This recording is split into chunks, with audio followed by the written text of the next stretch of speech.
Halo pemirsa, senang sekali dapat berjumpa kembali bersama saya Putri Alivia Fitra dalam program acara Dialog Spesial Tegar TV. Pemirsa, hari ini kita kedatangan narasumber. Beliau merupakan salah satu pemuda asal Kabupaten Lampung Tengah yang saat ini menjabat sebagai anggota DPRD Kabupaten Lampung Tengah dari Komisi 3. Untuk itu nantinya kita akan membahas bersama terkait dengan apa saja peran Komisi 3 dan bagaimana tindak lanjut dari pembangunan salah satunya di Kabupaten Lampung Tengah. Untuk itu pemirsa, marilah kita sapa narasumber kita pada hari ini. Halo Bli. Halo Mbak Putri. Oke, bagaimana hari ini kabarnya Bli? Baik ya, luar biasa sekali. Ini merupakan salah satu contoh anak muda dari Kabupaten Lampung Tengah di pemirsa.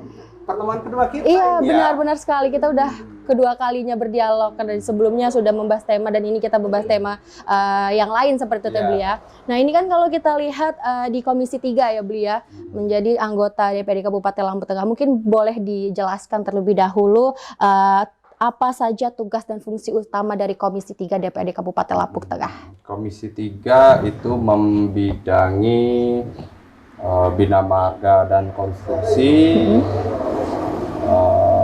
perumahan dan pemukiman atau Perkim, membawahi dinas perhubungan, termasuk juga membawahi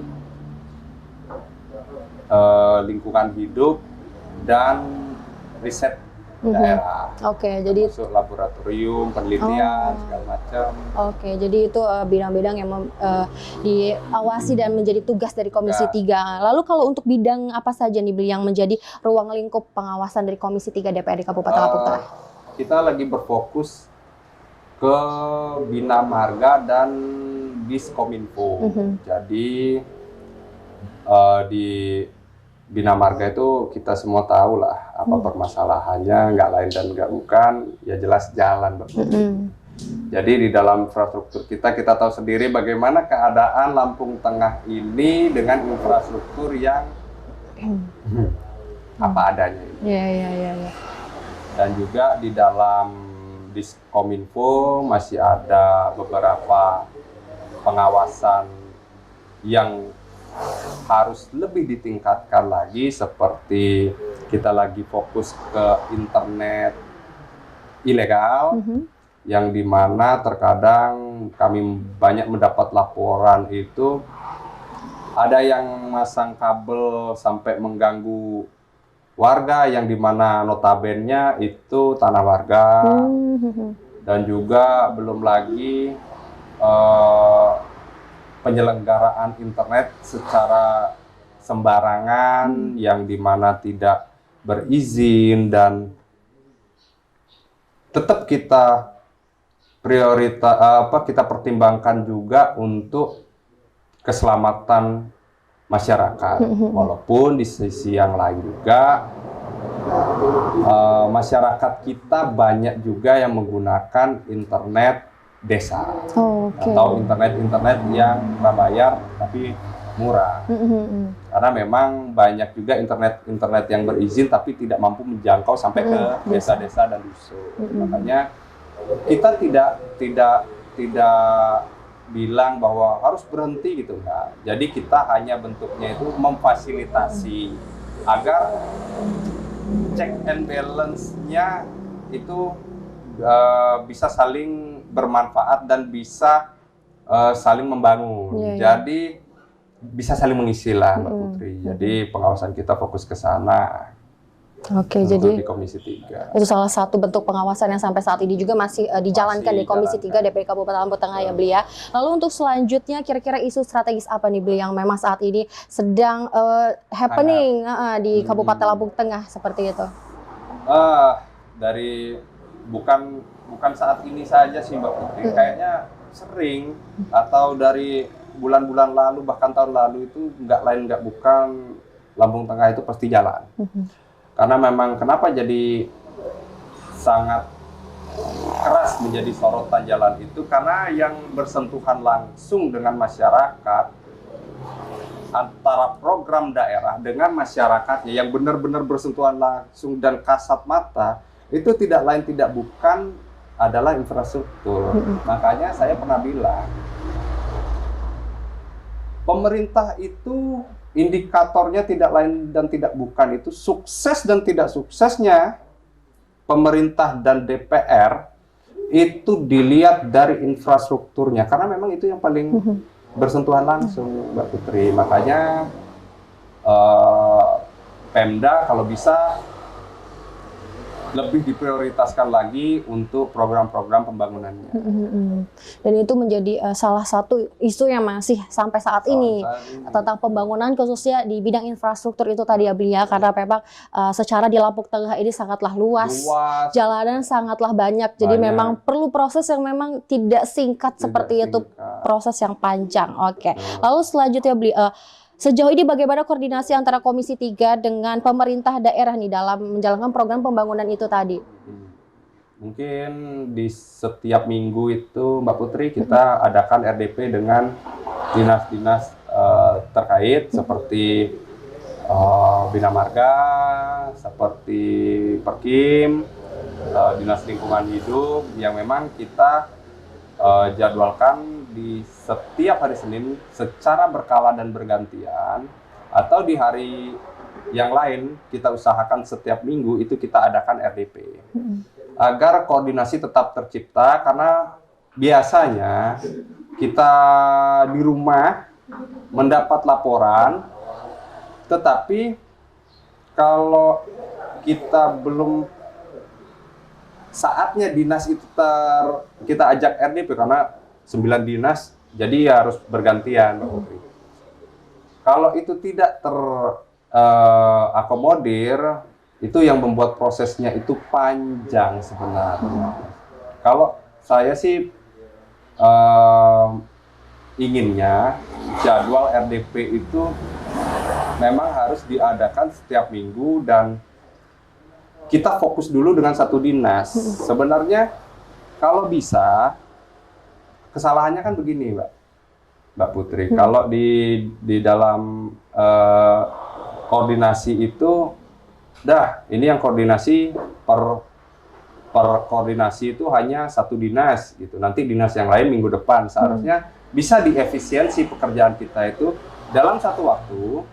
Di Komisi 3 kan banyak juga tuh anggota yang lain. Jadi bisa dibagi, misalnya kita mau RDP dengan Bina Marga, lalu RDP juga dengan Perkim dengan waktu yang sama. Kita bagi 2 saja. Jadi mana yang anggota memiliki kepentingan ke Dinas Lingkungan Hidup atau Dinas Perkim, dia masuk ke sana. Ada yang pengen ke Dinas RDP dengan Dinas PUPR, ya silahkan ke Dinas PUPR. Jadi di sana ada saling mengisi yang lebih lengkap, Mbak Putri, dan tidak memakan waktu yang panjang. Jadi semua keluhan masyarakat dapat cepat teratasi dan dapat cepat dikerjakan oleh jajaran OPD. Jadi agar bisa lebih fokus dengan bidangnya masing-masing. Jadi lebih terlihat ini lebih bidang apa yang memang harus diurus. Bli, kalau kita ngomongin pembangunan pasti hanya tantangan. Tapi nanti kita akan lanjutkan setelah yang lewat satu ini, Bli. Saudara dan pemirsa di rumah, jangan kemana-mana, tetaplah bersama kami setelah jeda pariwara berikut ini di Tegar TV.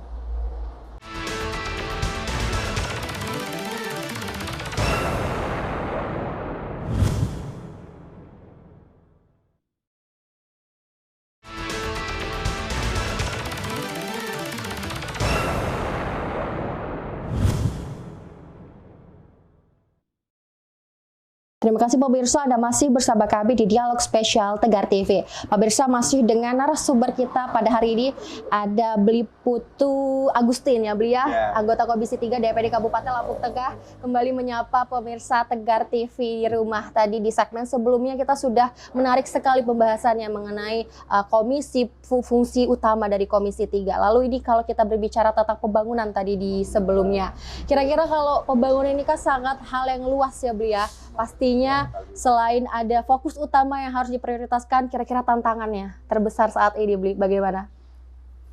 Tantangannya itu mungkin komunikasi, Mbak Putri. Jadi komunikasi dan transparansi antara OPD atau dinas-dinas dengan kawan-kawan di Komisi 3 itu menurut saya masih kurang lah transparansinya. Bagaimana transparansi itu sebagai dasar kita untuk menyiasati strategi agar pembangunan itu bisa tercanangkan dengan presisi dan agar bisa direalisasikan dengan cepat sebenarnya. Jadi koordinasi kita memang saya merasa masih kurang, Mbak Putri. Masih sangat kurang. Mungkin kedepannya bisa jadi anulah ini. Jadi evaluasi kita nanti. Oke. Nah, kalau sejauh ini Bli, kalau kita lihat dari proses pembangunan yang mungkin saat ini sedang berjalan, adakah pengawasan khusus yang memang dilakukan dari Komisi 3 sendiri dalam prosesnya? Kalau kita dari Komisi 3 itu sekarang berpindah. Kalau dulu mengawasi bagaimana anggaran itu bisa terrealisasi secepat mungkin. Kalau sekarang karena ada beberapa yang sudah terrealisasi tapi belum genap beberapa bulan, belum genap 1 tahun program realisasi, Mbak Putri, banyak jalan-jalan yang sudah terlihat akan rusak. Dan saya lihat di lapangan itu bukan juga perkara kualitas yang jelek saja, tidak.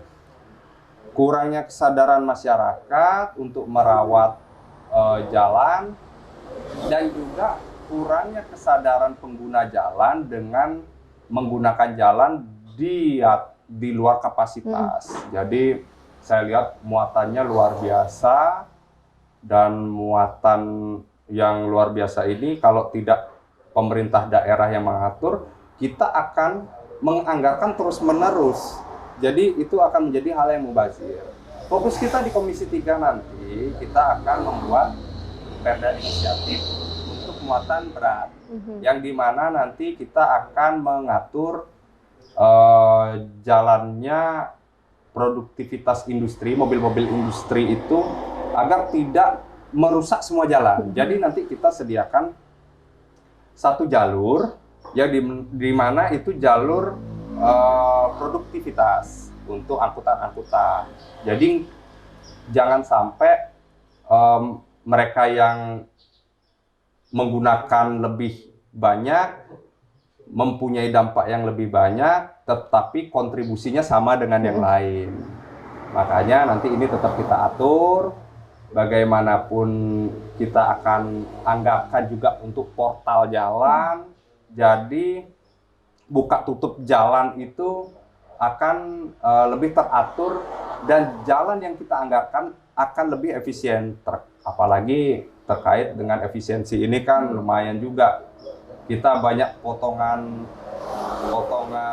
program juga. Jadi program ikut kita efisiensi ya. Jadi itulah mungkin salah satu juga lika-likunya.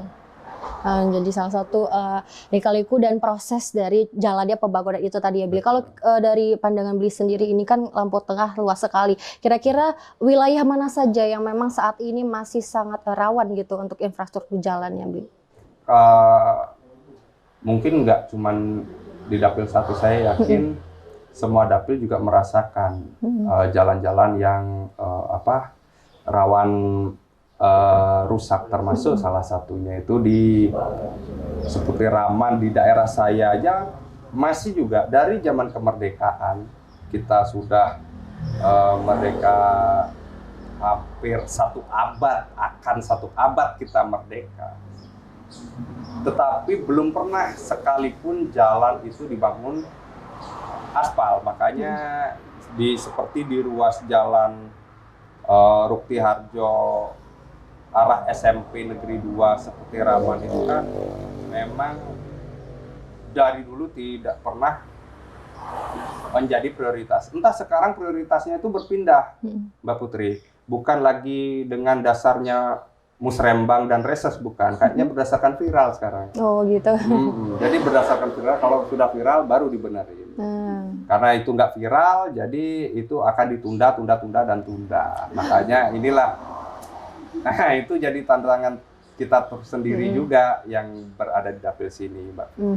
Jadi untuk sekarang ini memang yang menjadi prioritas bukan karena dilihat dari memang ketidaklayakan, tetapi dilihat dari media sosial apakah sudah ada yang mengangkat isu ini atau belum seperti itu beli ya. Dan itu yang langsung diproses seperti itu. Dan mungkin boleh nih dari masyarakat seperti Raman untuk bersama-sama kita tunjukkan bahwa memang saat ini memang jalan memang kurang layak seperti itu, biar dari pusat ataupun memang provinsi langsung yang melihat dan menilai seperti itu Beli ya. Lalu kalau untuk Komisi 3 sendiri Beli, bagaimana Komisi 3 mendorong transparansi akuntabilitas dalam pelaksanaan proyek pembangunan itu?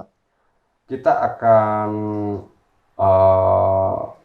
walaupun inspektorat berada di bawah Komisi 1, mungkin kita akan ikut menggandeng inspektorat agar inspektorat juga mengakomodir kepentingan dari Komisi 3. Mungkin ke depan kita akan berkoordinasi, walaupun komunikasinya belum tercipta, tapi nanti kita akan komunikasikan ke depan. Karena kalau kita tidak menggandeng inspektorat juga, tidak melibatkan, bahkan ya kami juga melibatkan kawan-kawan media untuk ikut mengawasi jalan yang mana kira-kira jalan ini atau program-program ini sudah berjalan atau belum. Jadi kalau hanya melibatkan Komisi 3, memang Komisi 3 cuma 12 anunya Mbak Putri, anggotanya. Jadi kita akan melibatkan media, kita akan melibatkan inspektorat, termasuk kita juga akan melibatkan kejaksaan apabila itu menjadi sebuah pelanggaran dan tidak sesuai dengan program yang kita canangkan. Mungkin itu yang akan kita lakukan evaluasi ke depan nanti untuk pengawasan program. Menarik sekali pemirsa hari ini pembahasan kita, tapi kita akan sambungkan lagi dialog kita setelah jeda berikut ini. Pemirsa jangan kemana-mana, tetaplah bersama kami di Tegar TV.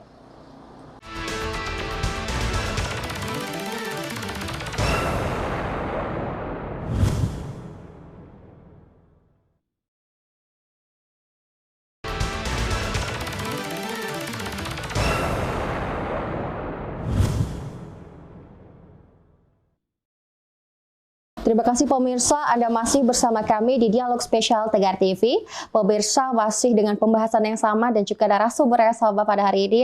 Ada Beli Pada Putu Agustin kembali menyapa pemirsa Tegar TV Beli. Tadi di segmen sebelumnya kita sudah lumayan panas sekali pembahasannya terkait dengan pembangunan dan juga proses yang saat ini memang sedang dijalankan pemerintah Kabupaten Lampung Tengah. Ini kita beralih ke pembahasan yang lain ya Beli, terkait dengan perda. Ini kan perda ini menjadi salah satu hal yang memang sangat penting, tetapi masih banyak masyarakat yang minim informasi. Mungkin bagaimana Beli, boleh disampaikan?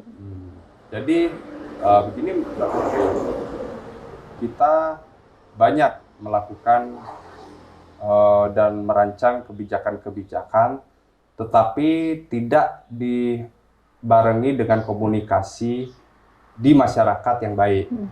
Jadi kalau menurut saya memang harus didorong. Jadi kita nggak hanya merancang A, B, C, D, E, tetapi masyarakat di bawah tidak ada yang tahu bahwa itu sifatnya mengikat dan memaksa. Mereka harus tahu bahwa ini loh perda yang baru. Contoh seperti saya pernah dulu sebelum saya menjabat, sebelum saya dilantik, ada permasalahan di sebuah desa yang dimana pemilihan pemilihan kepala dusun itu masyarakat takut-takut, ditakut-takuti dengan perda. Jadi karena masyarakat ditakut-takuti oleh perda, masyarakat kan karena tidak pernah diajak sosialisasi tentang perda itu, akhirnya masyarakat tidak mengerti dia ini pantas tidak ikut memilih kepala dusun. Padahal sudah diatur di perda, di peraturan daerah, saya lupa nomor berapa, tetapi di peraturan daerah pemilihan kepala dusun itu ada di sana itu bahwa diajukan 2 calon ke kecamatan dari lurah, nanti dari lurah ke kecamatan itu tujuannya memberikan 2 ini kan agar bisa dipilih oleh masyarakat setelah ini dikatakan layak. Tetapi di dalam masyarakat pembentukan panitia ternyata itu penunjukan langsung, tetapi masyarakat menolak karena yang ditunjuk mungkin tidak sesuai dengan harapan masyarakat yang lain. Karena bagaimanapun Mbak Putri, pada saat itu saya berprinsip dan memiliki asas Indonesia ini negara demokrasi. Jadi apapun kebijakan harus diambil secara demokratis. Tidak boleh masyarakat sudah menolak masih dipaksakan untuk penunjukan langsung. Itu yang padahal di dalam Perda penunjukan langsung itu boleh apabila terjadi hal-hal yang diduga akan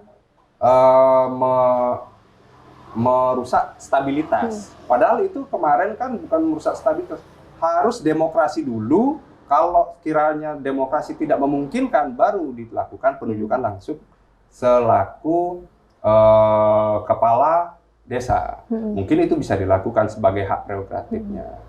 Makanya hal-hal yang begitu, kenapa penting sosper itu dilaksanakan oleh Perda? Karena oleh Pemda. Karena Pemda juga menghasilkan sebuah Perda. Kalau itu tidak disosialisasikan, apakah kita hanya nongkrong sambil ngopi? Kalau hanya nongkrong sambil ngopi, biasanya itu tidak melekat di masyarakat. Jadi kadang masyarakat setelah ngopi aja dia lupa, karena dia sampai rumah terkadang harus dianu istrinya. Jadi istrinya marah-marah, dia lupa, tadi ngomong apa ya si Pande ya gitu. Mungkin hal-hal yang begitu harus memang dijadikan hal yang lebih resmi dan lebih proper, nggak cuma di warung kopi. Jadi memang untuk Perda sendiri khususnya dalam pemilihan kepala desa ya, Pak ya, kepala desa itu salah satu contohnya. Bisa lebih dioptimalkan lagi untuk sosialisasinya, karena memang masyarakat memang kalau tidak ada media yang diberikan, masyarakat zaman sekarang sulit untuk mengetahuinya, apalagi yang berhubungan langsung dengan peraturan itu memang harus langsung dari pemerintah setempat seperti ya Pak Dia. Berarti kalau kita lihat sampai saat ini di Kabupaten Lombok Tengah masih banyak sekali masih belum banyak sekali sosialisasi tentang Perda itu tadi belum? Masih sama sekali Mbak Putri, karena saya tidak mungkin karena saya baru 1 tahun lebih sedikit menjabat, yang boleh melaksanakan sosper itu hanya provinsi, sedangkan sangat jomplang rasanya hanya provinsi yang bisa melaksanakan sosper, sedangkan Pemda juga atau pemerintah daerah ini bisa menghasilkan Perda, tapi tidak disosialisasikan. Setiap aturan butuh sosialisasi, bahkan aturan yang paling mendasar sekalipun itu butuh sosialisasi. Makanya saya katakan penting, terlebih nanti yang saya fokuskan sosialisasi untuk muatan berat yang akan kita rancang nanti.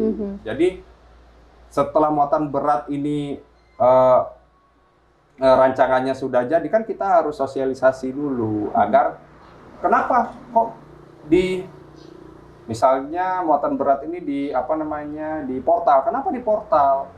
Apa dasarnya? Perdanya nggak disosialisasikan. Kenapa langsung realisasikan? Nah, itu nanti justru jadi kesalahan-kesalahan teknis di lapangan. Kan kita menghindari kegaduhan sebenarnya. Itu sebenarnya pentingnya sosper. Oke, baik Bu. Ini kan kalau kita membahas terkait dengan Perda itu tadi ya masih menjadi salah satu hal yang difokuskan juga sampai saat ini untuk masyarakat terkait dengan sosialisasi agar nantinya masyarakat juga bisa lebih mengerti dan bisa ikut bekerja sama dengan baik di bidang tertentu seperti itu ya, karena memang keadilan dan demokrasi itu bukan hanya di kantor tetapi di masyarakat juga harus bisa merealisasikannya seperti itu ya Beli ya. Oke Beli, mungkin ini di terakhir penghujung obrolan kita boleh untuk memberikan harapan atau pesan kepada masyarakat. Saya berharap semoga masyarakat dan pemerintah bahkan seluruh jajaran bisa ikut berpartisipasi membangun daerah yang lebih baik. Karena ini adalah tanah air kita, tidak mungkin orang yang jauh di sana akan mau membangun tanah air yang kita tempati saat ini. Oke. Mungkin itu jadi perjuangan harus dilakukan secara bersama-sama. Baik. Oke, baik, terima kasih banyak Bli, luar biasa sekali, masih muda tapi terus ingin menjadi wakil rakyat karena memang kalau bukan anak muda memang siapa yang nantinya akan melanjutkan seperti itu ya Bli ya. Semoga selalu dilancarkan semua tujuan dia, semoga nantinya perencanaan khususnya di Komisi 3 itu tadi ya Bli ya. Terima kasih kembali Bli, terima kasih banyak. Saudara pemirsa di rumah, itulah tadi pembahasan kita bersama dekat Bli Panda selaku anggota Komisi 3 DPRD Kabupaten Lampung Tengah. Saya Putri Alivia Fitra mewakili seluruh redaksi yang bertugas pamit undur diri. Terima kasih dan sampai jumpa.